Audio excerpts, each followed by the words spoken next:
Long before the stages of Coachella or the runways of Paris, Lisha was a young girl in Buriram, Thailand, who couldn't stop moving. Born Pranpriya Manobal, she later legally changed her first name to Lalisa on the advice of a fortune teller, meaning the one who is praised. She was a natural performer. At the age of 4, she joined a dance cover group called We Za Cool.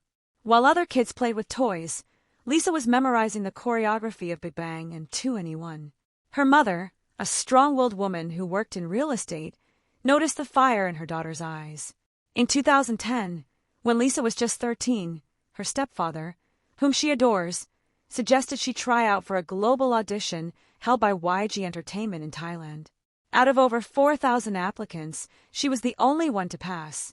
She was offered a ticket to Seoul, South Korea, a place where she didn't speak a word of the language. Chapter 2. The Long, Lonely Years. Moving to Seoul at 14, as the only foreign trainee at YG at the time, was brutal. The company was famously strict. They eliminated trainees ruthlessly if they didn't improve fast enough. Lisha faced 2 massive walls, the language barrier and homesickness. She would cry on the phone to her mother, but she never asked to come home. Instead, she turned her weakness into discipline. She studied Korean through children's cartoons. She practiced dance until her feet bled, often staying in the practice room long after the other trainees had gone to bed. Senior artists at YG like G-Dragon began whispering about the Thai girl with the insane energy. She didn't just learn the choreography, she perfected it. For 5 years, she survived monthly evaluations, watching friends get cut. She wasn't just surviving, she was sharpening herself into a weapon of mass entertainment. Chapter 3. The Dawn of Blackpink, 2016. On August 8, 2016, Lisha debuted as the main dancer and lead rapper of Blackpink. The world saw her fiery red hair in the Bombaya music video, but the world also saw something else. A Thai girl holding her own against 3 fiercely talented Korean members. She broke the mold immediately. Fans were mesmerized by her deep, husky rapping voice, which contrasted sharply with her cute, doll-like face. But the real breakthrough was her dancing. Her performance of Attention on Knowing Brothers went viral globally. She wasn't just a good dancer, she was a prodigy. However, being the foreign member came with intense scrutiny. She faced severe cyberbullying early on, with hate comments calling her too Asian, ironically, for not looking Korean enough, and even death threats. In a powerful moment of solidarity, her bandmates, especially Jisoo, publicly defended her. Lisha used that pain as fuel. She turned her difference into her superpower. Chapter 4. The Global Takeover.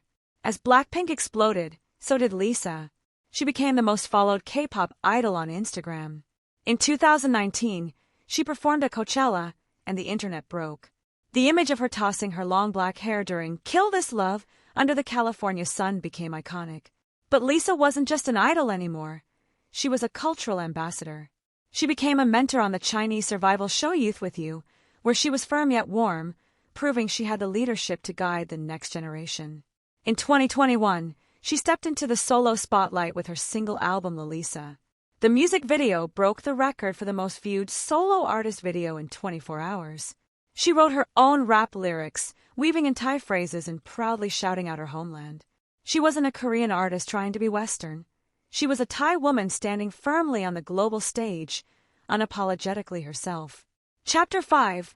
The architect of her own empire. 2023 marked a seismic shift. Blackpink renewed their group contract with YG, but Lisha did something unprecedented. She did not renew her individual contract. Instead, she founded her own company, LLOUD, and signed a global partnership with RCA Records. This wasn't just a career move, it was a declaration of independence. At 26, she took control of her image, her music, and her schedule. In 2024, she dropped Rockstar, a track that felt like a sonic punch, mixing heavy bass with Thai cultural aesthetics, filmed in the streets of Bangkok. She followed it with New Woman, a collaboration with Spanish star Rosalia, singing in English, Korean, and Spanish. She wasn't limiting herself to a K-pop box. She was claiming her place as a global pop disruptor. Chapter 6. The Victoria's Secret Victor. By 2025, Lisha hit a legendary milestone, headlining the Victoria's Secret fashion show comeback. It was the ultimate crossover. In a highly choreographed angel wing performance, she didn't just walk, she commanded the runway. For a girl from Buriram who once watched Beyoncé videos on a small TV, performing for a global audience of billions was the ultimate full circle moment. The moral of the story: Lisa's story isn't just about talent. If it were, thousands of other trainees would be her equal. Her story is about adaptability. She learned 3 languages, Korean, English, Japanese, to connect with fans. It's about resilience. She faced prejudice and turned it into drive. And ultimately, it's about authenticity. She never cut her ties to Thailand. She brought her culture with her, making the world fall in love with her roots. Today, Lisa is more than just Blackpink's youngest member. She is a symbol that your origin does not determine your destination. Whether she is dancing in a music video, modeling for Bulgari and Celine, or running her own company, Lisa remains that same 14-year-old girl who was brave enough to step onto a plane to a country where she didn't know a single soul and dared to dream bigger than anyone expected.